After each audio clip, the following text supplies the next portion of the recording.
My name is Bernadette, and I'm 53 years old. Last Christmas, I discovered that generosity can be the most dangerous gift you give. I spent $18,200 planning what I thought would be our perfect mother-daughter holiday in Hawaii. Instead, I ended up funding my own betrayal. Christmas morning found me standing in an airport terminal watching my daughter and her boyfriend prepare to board a flight I had paid for to a vacation I had been secretly erased from. Before I tell you how Christmas morning turned into my personal war zone, let me know in the comments where you're watching from. And please hit like and subscribe if you've ever felt taken advantage of by someone you love. Trust me, you'll want to stick around for what happened at 7 a.m. at the airport. Growing up as a single mother shapes you in ways you never expect. When Madison's father walked out on us 16 years ago, leaving behind nothing but empty promises and unpaid bills, I made myself a promise. My daughter would never want for anything that was within my power to give her.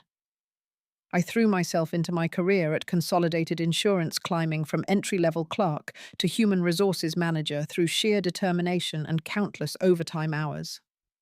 Every promotion, every raise, every bonus went toward building the stable life Madison deserved. Dance lessons, summer camps, college tuition, a reliable car when she turned 18. I said yes to everything because I was determined to be both mother and father to her. Madison grew into a beautiful young woman, though I'll admit she struggled to find her direction after college. At 24, she was working part-time at an upscale boutique while exploring her options. I supported her journey because I believed everyone deserves time to discover their passion. Looking back, I realize I was enabling her rather than encouraging independence.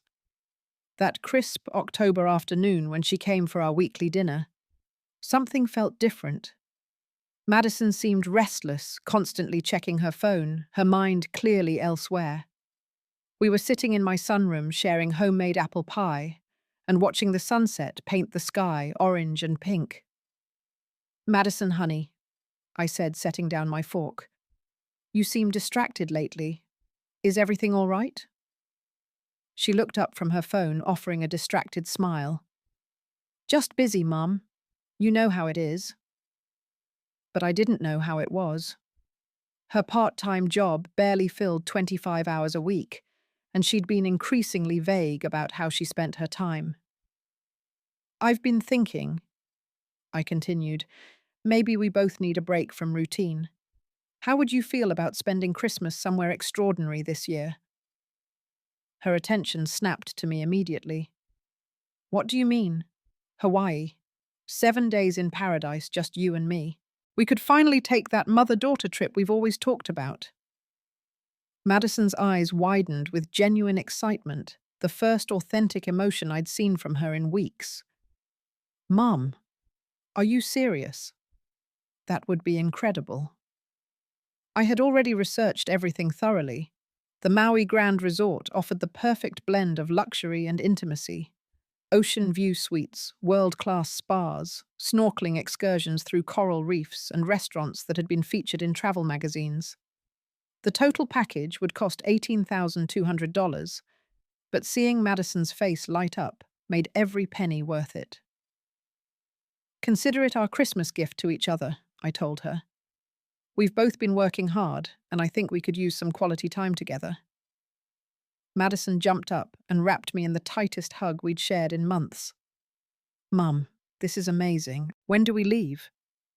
Where are we staying? Can we go snorkeling?" That evening, I stayed up until nearly midnight, booking every detail. First-class flights, the presidential suite with panoramic ocean views, dinner reservations at 5 different restaurants, spa appointments, a sunset sailing excursion, and even a helicopter tour of the island. I wanted every moment to be perfect, every experience to create lasting memories between us. For the next 3 weeks, Madison called me almost daily with questions and excitement.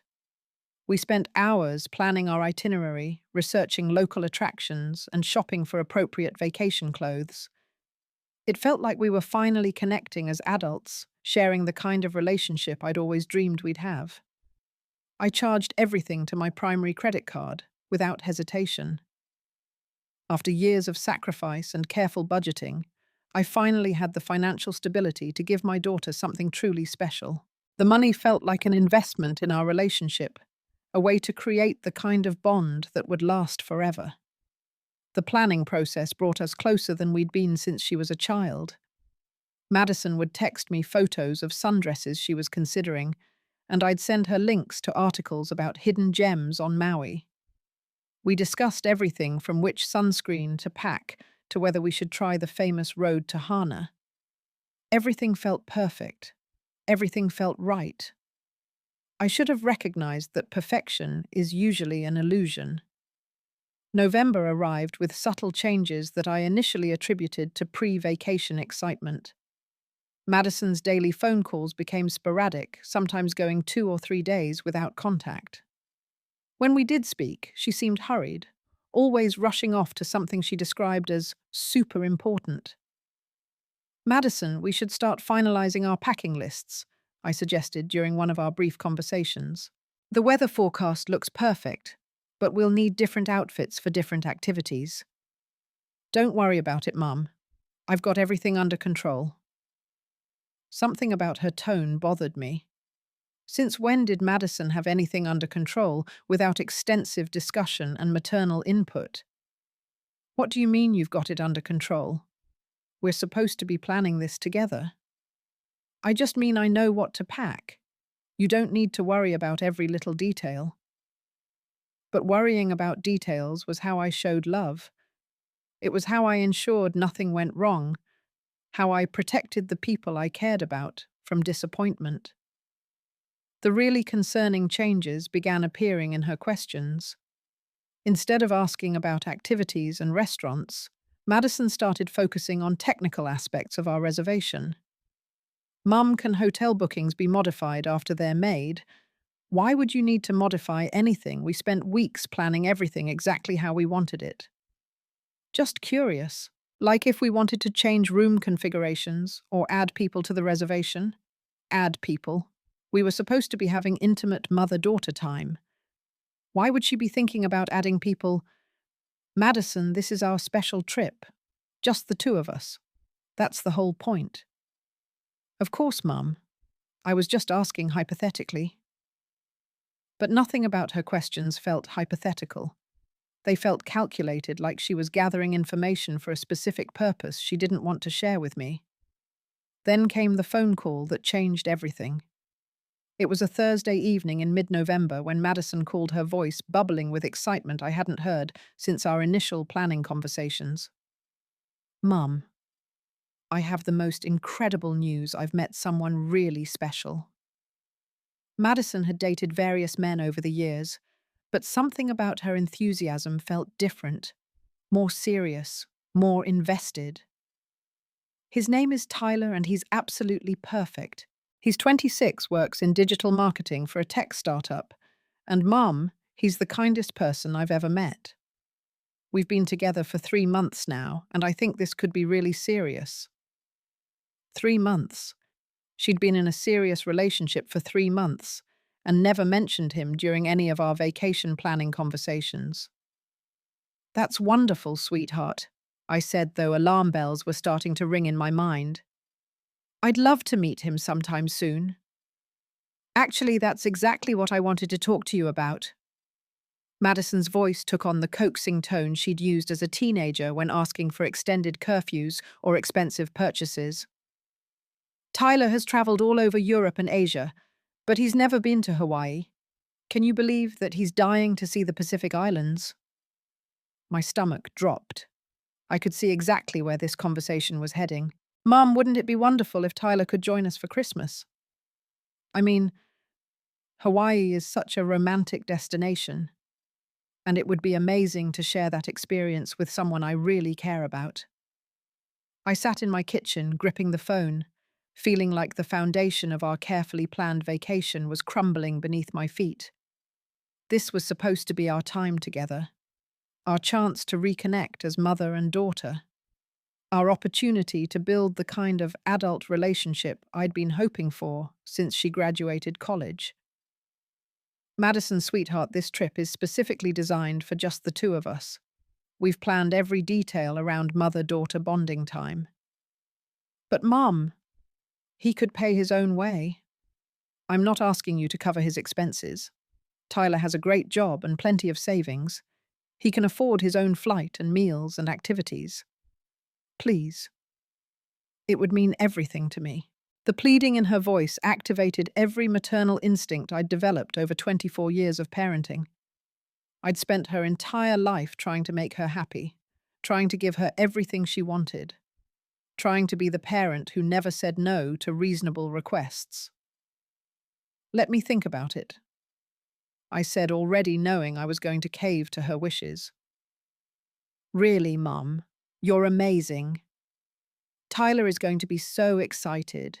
This is going to be the best Christmas ever. After hanging up, I sat alone in my kitchen for over an hour, staring at my laptop screen filled with confirmation emails and itineraries. This wasn't what I had envisioned when I first conceived of our Hawaiian getaway. This wasn't the intimate bonding experience I'd been planning and anticipating for months. But Madison sounded so genuinely happy. If Tyler made her happy, maybe I could adjust my expectations. Maybe having him along wouldn't completely ruin our mother-daughter time. Maybe I was being selfish by wanting her all to myself. The next morning, I called her back with my decision. All right, Madison. Tyler can join us, but he needs to cover all his own expenses. Flights, meals, activities, everything except accommodation. The squeal of pure joy that came through the phone nearly burst my eardrum. Mom, you're the absolute best. Tyler is going to be over the moon. This is going to be perfect. I called the Maui Grand that afternoon to add another room to our reservation. Ocean View Suite, just like ours, for 7 nights. Another $2,800 on my credit card, bringing our total to over $21,000. But Madison's happiness felt worth any price.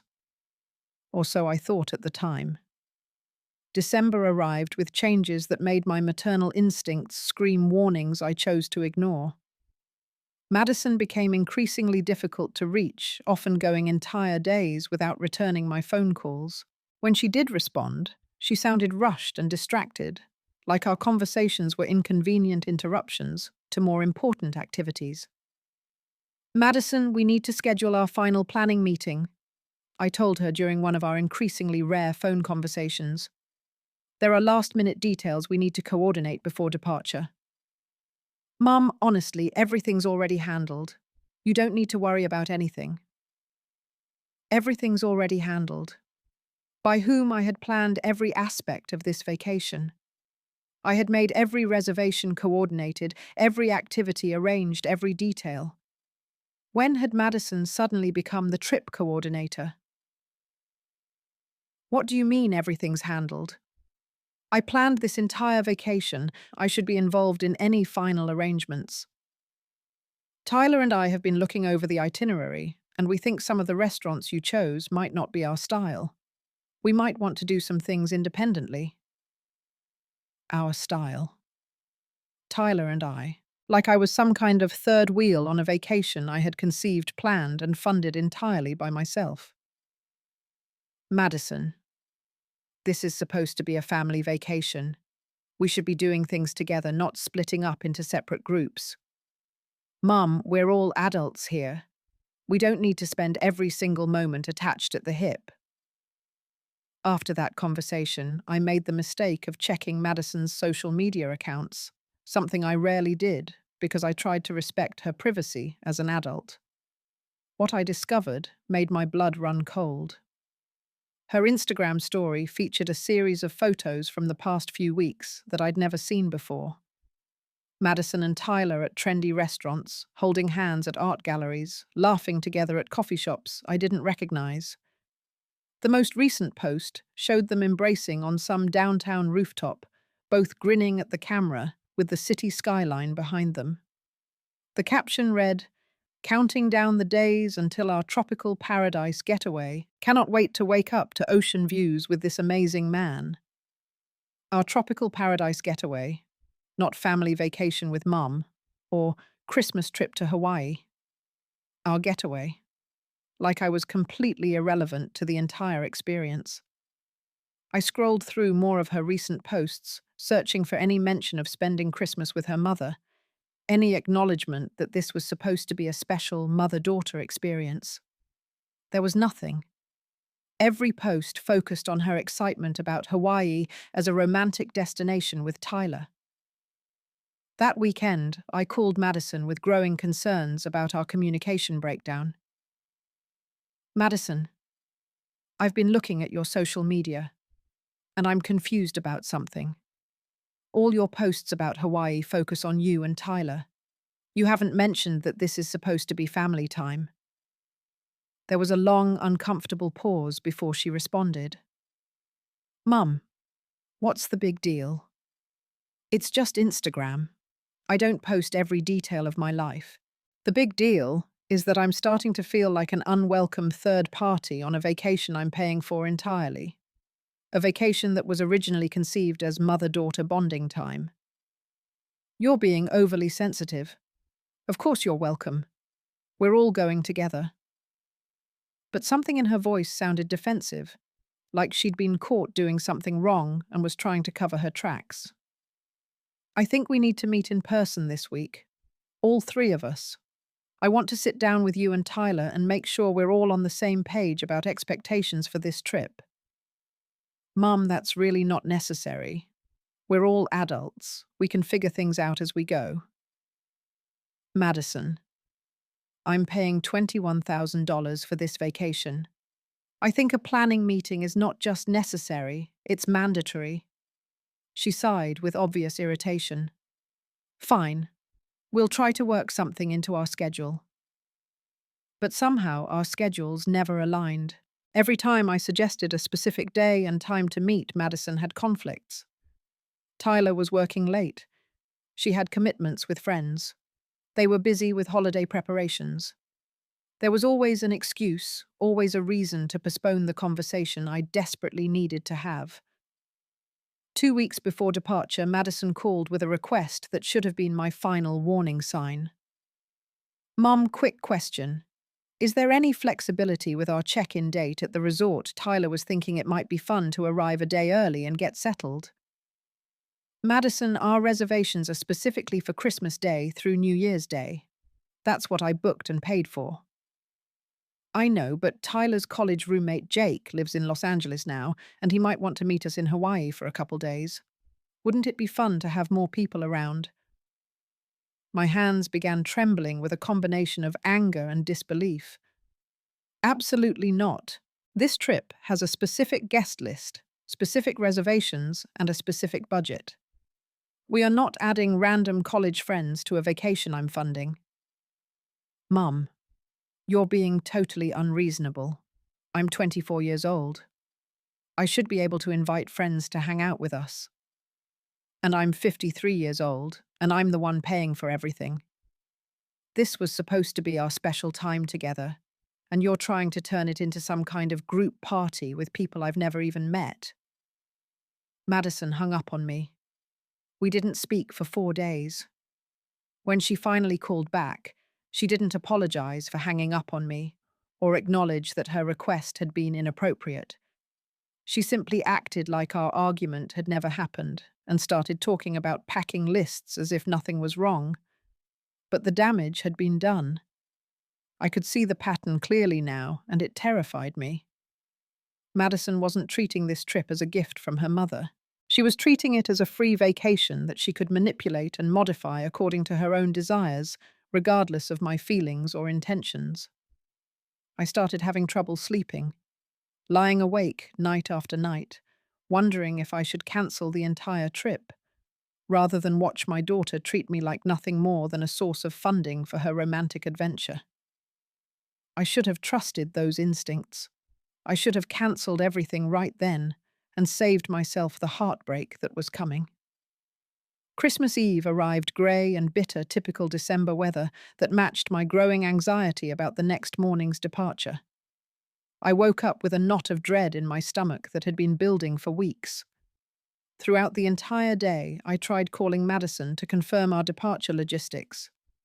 We were scheduled to fly out at 9 a.m. on Christmas Day, and I'd been assuming we would drive to the airport together since we lived only 20 minutes apart. When she finally answered my call at 4 p.m., her voice sounded distant and hurried. Madison, I wanted to confirm what time I should pick you up tomorrow morning. The airport is about an hour drive, so I was thinking I'd come by around 6:30. Actually, Mum, Tyler's giving me a ride to the airport. It's more convenient that way. More convenient for whom we were supposed to be starting our vacation together. The drive to the airport should have been the beginning of our adventure, our first opportunity to build excitement for the week ahead. Madison, that doesn't make any sense. I'm going to the same place at the same time. Why wouldn't we just go together? Tyler lives closer to LAX, so it's just easier logistically. Logistically? She was talking about our Christmas vacation like it was a business meeting. Sweetheart, this whole trip is starting to feel very strange. Are we even going on the same vacation anymore? Mum, you're overthinking everything. We'll meet you at the gate tomorrow morning. Everything's going to be fine. She hung up before I could ask any more questions, leaving me alone on Christmas Eve, with a growing sense that something was terribly wrong. I spent the evening wrapping gifts that suddenly felt pointless, and trying to convince myself that my fears were unfounded. Maybe Madison was just excited about introducing me to Tyler. Maybe she was nervous about how we would all get along. Maybe I was reading too much into normal pre-vacation jitters.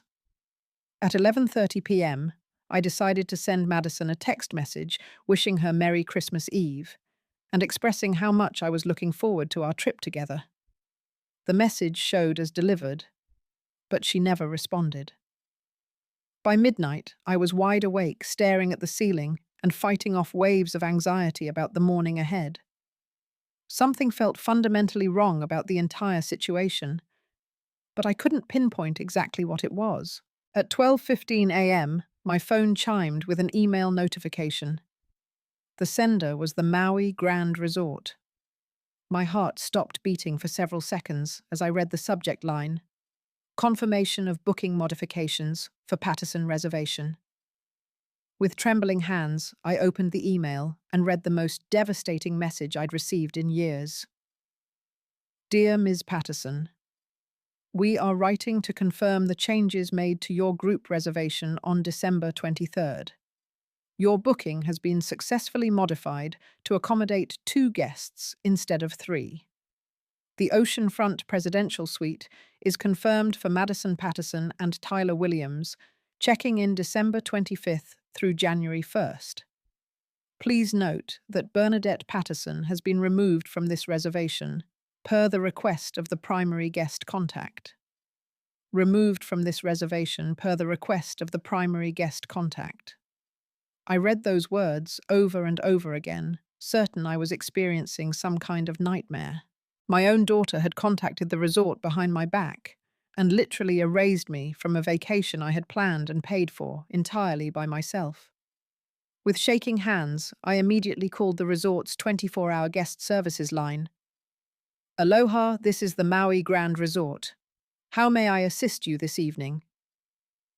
This is Bernadette Patterson. I just received an email about modifications to my reservation, but I never authorized any changes to my booking.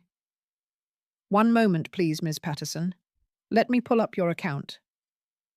There was a pause, while the representative accessed my information. Yes, ma'am. I see the notes here. Changes were made to your reservation on December 23rd. The guest listed as the primary contact, Madison Patterson, called to request modifications to convert the booking into a romantic couples package for 2 guests rather than 3. Romantic couples package, using my credit card, in my name, while deliberately excluding me from my own vacation. Mum, the caller identified herself as your daughter and explained that there had been a family change of plans. She said you had agreed to let them take the trip alone as a Christmas gift. I hung up the phone and sat alone in my dark kitchen at 1 a.m. on Christmas morning, surrounded by holiday decorations that suddenly felt like cruel mockeries.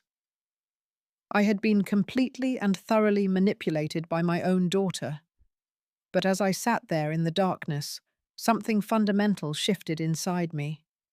The heartbreak was still there, raw and painful, but it was being replaced by something colder and more determined.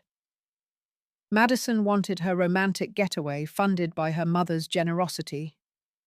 She was about to learn that generosity has limits, and those limits had just been reached. Christmas morning found me wide awake at 5 a.m., still wearing the same clothes from Christmas Eve, sitting at my kitchen table with my laptop open and my phone in my hand. I hadn't slept a single minute, but I wasn't tired. I was focused with a clarity I hadn't felt in months.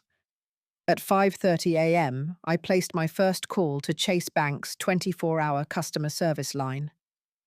Good morning, Chase Customer Service. This is Amanda speaking. How can I help you today? Amanda, this is Bernadette Patterson. I need to report unauthorized use of my credit card and dispute charges totaling over $21,000. I'm sorry to hear about this situation, Ms. Patterson. Can you provide me with some details about the unauthorized charges? I explained the entire situation methodically.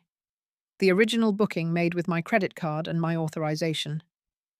Madison's subsequent unauthorized modifications to exclude me from reservations I had paid for. The fact that I was now being charged for a vacation I was prohibited from attending.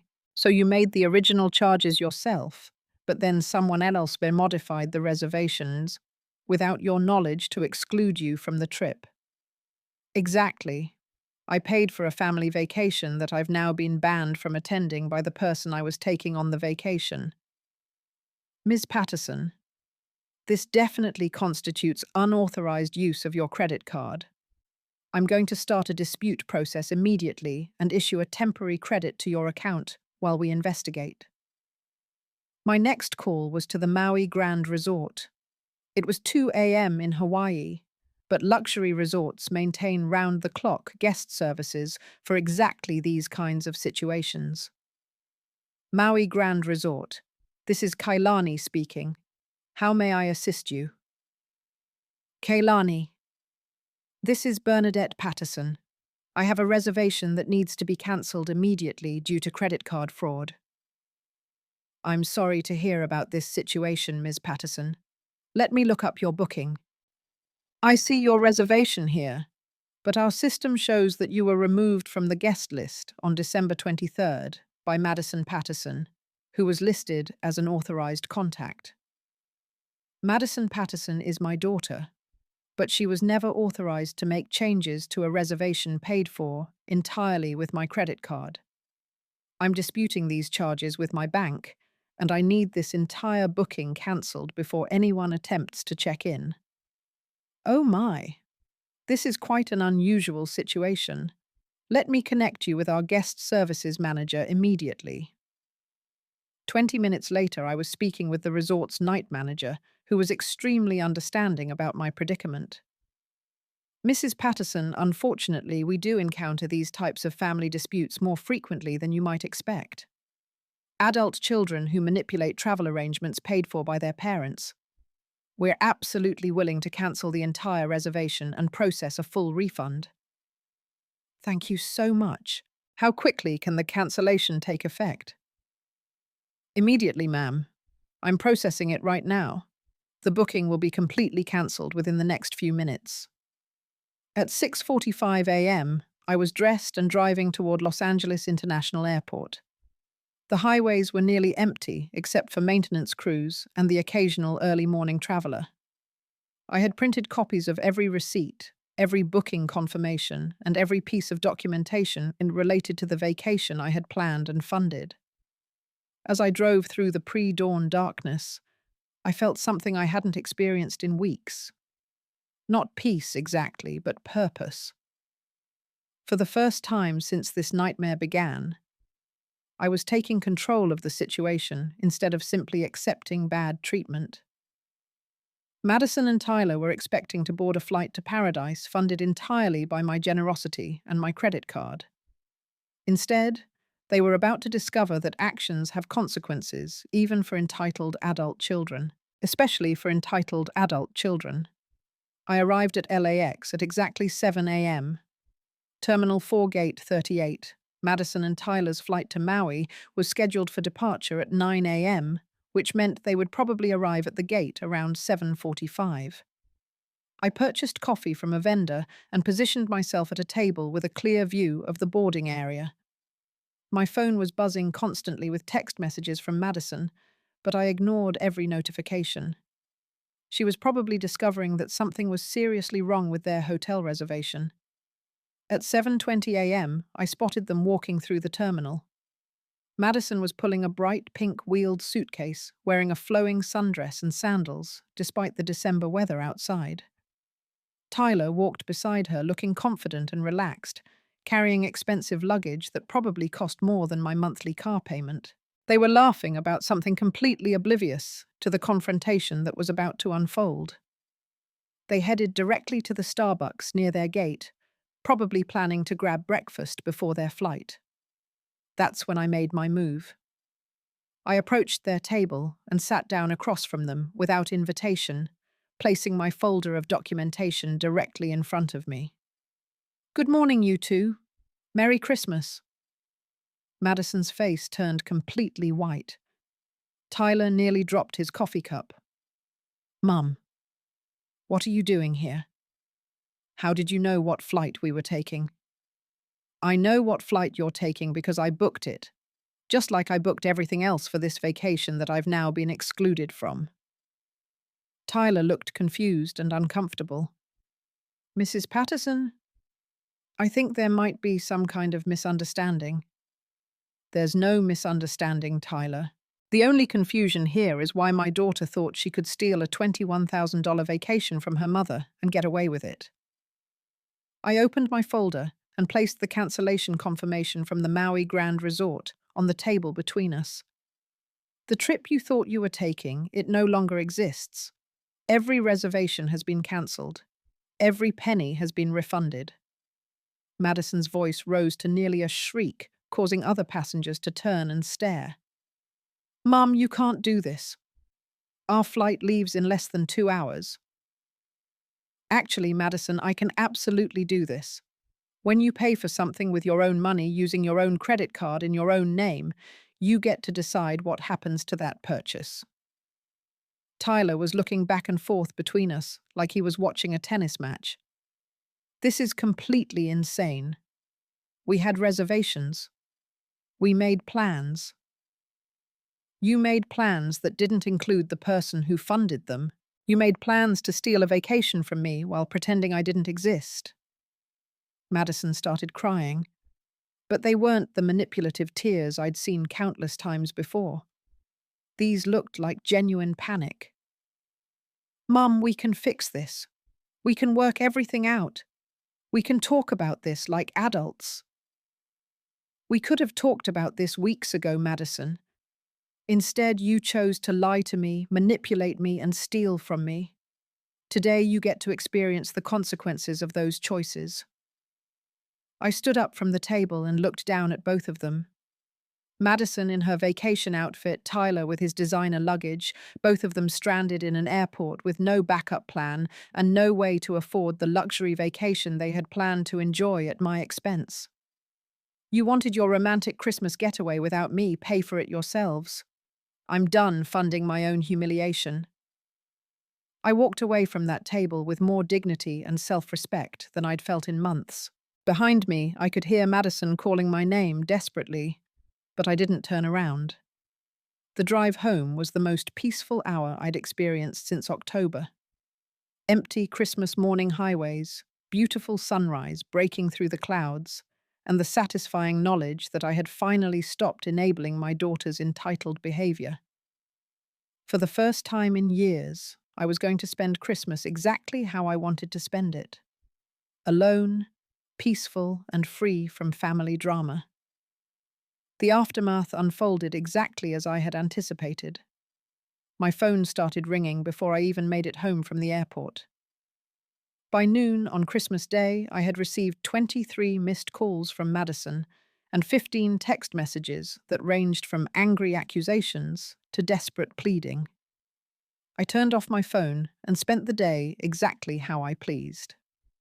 I ordered Chinese takeout from my favorite restaurant, something Madison always complained about because she preferred trendy fusion cuisine. I watched classic movies that I actually enjoyed, rather than the romantic comedies Madison always insisted on during our rare movie nights together.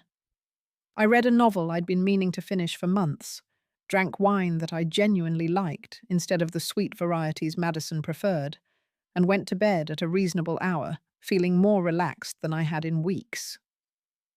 The calls continued for days. Madison left voicemails that started with anger, progressed through bargaining, and eventually dissolved into what sounded like genuine remorse. Tyler apparently tried reaching me as well, though I have no idea how he obtained my phone number. His messages were awkward attempts at mediation, talking about family misunderstandings and communication breakdowns, as if what had happened was some kind of minor disagreement rather than outright theft. The most surprising calls came from Madison's father. Richard had been completely absent from our lives for 16 years, contributing nothing to Madison's upbringing. But suddenly he was very concerned about family dynamics. Bernie Madison reached out to me about what happened on Christmas. She seems really upset.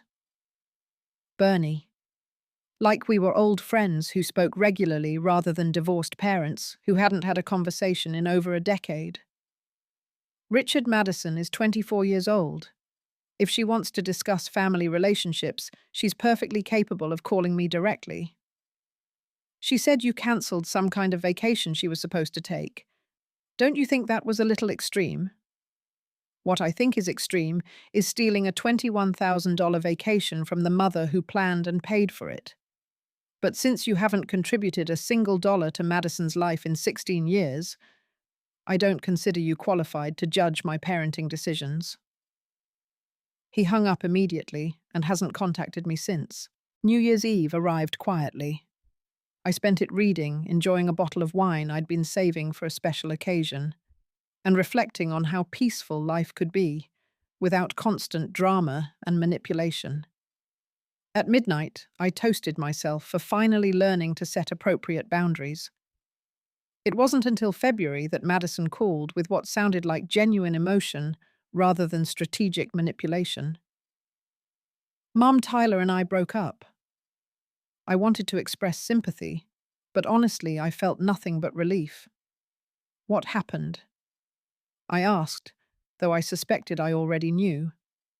The whole Hawaii situation ruined everything between us. His family found out what I had done, and they were horrified. His mother actually called me and told me that what I did to you was cruel and unforgivable. Tyler started seeing me differently after that. He said he couldn't trust someone who would treat their own mother that way. Madison, what you did was cruel and unforgivable. I know. Her voice was barely a whisper. Mum, I know I messed up terribly. I was so excited about having this perfect romantic vacation that I completely forgot about the person who was making it possible. It was the first genuine apology I'd heard from her since childhood. I've been doing a lot of thinking over the past 2 months, she continued, about how I've been treating you, about how I take your generosity for granted, about how entitled I've become. I don't like the person I've turned into. So what are you planning to do about it? I got a full-time position at a digital marketing agency downtown. 40 hours a week, good benefits, real responsibility. I'm moving into my own apartment next month. No more asking you for help with rent. No more borrowing your car. No more assuming you'll pay for things just because you can afford to. I remained quiet, processing this information, and trying to determine whether she was being sincere or simply telling me what she thought I wanted to hear. And Mum, I want to pay you back for Hawaii. All of it. I know $21,000 is a huge amount of money, but I want to make payments every month until it's completely paid off. Madison, you don't have to pay me back. The money was a gift. No, it wasn't a gift. What I did was theft. I need to make it right, both financially and morally. We talked for over 3 hours that night, really talked openly and honestly for the first time in years. About respect, about boundaries, about the difference between supporting someone and enabling their bad behavior. About how relationships require mutual consideration rather than one-sided generosity. It's been 10 months since that Christmas morning confrontation at LAX. Madison has kept every promise she made during our February conversation. She's maintained her full-time job, moved into her own apartment, and hasn't asked me for financial help once. More importantly, she's sent me a check for $400 every month since March, slowly but steadily paying back what she took from me. But the real change has been in our relationship itself. Madison calls me because she wants to talk, not because she needs something. She asks about my life, my work, my interests, my friends. She remembers details about conversations we've had and follows up on things that matter to me. Last month, she suggested we take a weekend trip to San Diego. Just the two of us, mother and daughter, like I had originally envisioned for Hawaii. She insisted on paying for everything herself. I accepted her invitation, and we had the most genuine, relaxed time together that I could remember since she was a teenager. We talked, we laughed, we shared meals and experiences without any underlying tension about money or manipulation or hidden agendas. People ask me whether I regret what I did that Christmas morning, whether I think I was too harsh, too dramatic, too unforgiving toward my own daughter. But I've learned something important about love and relationships. Sometimes the most loving thing you can do for someone is refuse to enable their bad behavior. Sometimes you have to let people face the consequences of their choices, even when those people are your own children.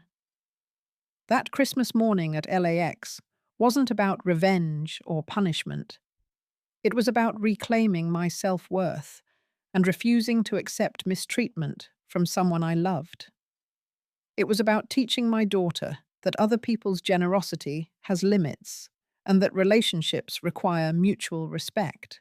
The $18,000 I recovered from that cancelled vacation, I used part of it to renovate my kitchen, a project I'd been postponing for years because I was always spending money on other people's priorities.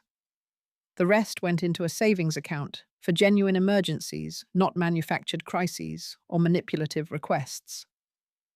Madison learned that Christmas, that her mother isn't a pushover or an unlimited source of funding. And I learned that standing up for yourself doesn't make you selfish or cruel. It makes you strong. That Christmas was simultaneously the worst and best thing that ever happened to our family relationship.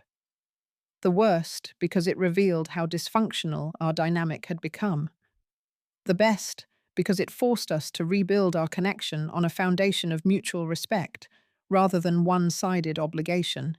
Have you ever been in a situation where someone you loved took advantage of your generosity? Have you ever had to choose between keeping peace and standing up for yourself? Share your experiences in the comments below, because I know I'm not the only person who struggled with these kinds of family dynamics. If this story resonated with you, please hit the like button and subscribe to my channel for more real-life stories about family relationships and finding the courage to set healthy boundaries.